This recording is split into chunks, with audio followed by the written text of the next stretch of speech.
September days often feel like a continuation of summer, but as we get past the autumn equinox on the 21st and into the start of October, there is a real change in the season. And of course, it is in the morning and evening that this is most obvious, as the days start to get shorter than the nights. There is less warmth in the sun and everything in the garden is affected, plants, animals and people. We may include late summer flowering daisies in our borders, but make no mistake, these are a last hurrah for the gardener and a final feast for insects preparing for hibernation. And it is not just cold-blooded creatures that react as winter approaches. Mammals too feed up in anticipation of leaner times and a slowdown of activity.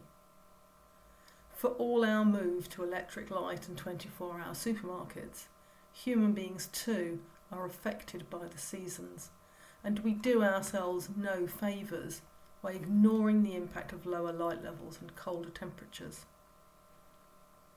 In particular, fewer hours of daylight and the sun lower in the sky result in us having less energy, reduced motivation to take part in activities, and socialising are typical. In some people, these effects are more extreme, and seasonal affective disorder, a type of depression, may be diagnosed. Though it can be tempting to retreat indoors, one of the best things we can do is to get back outside, weather of course permitting, and a regular dose of daylight, even if we cannot actually manage sunshine.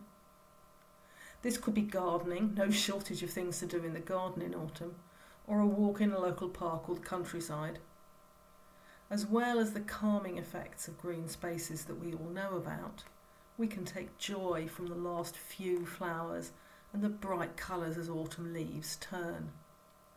It is important to take this time to remind ourselves of the changing seasons, because as nature slows down, we too need to cut ourselves some slack and make time for green self-care.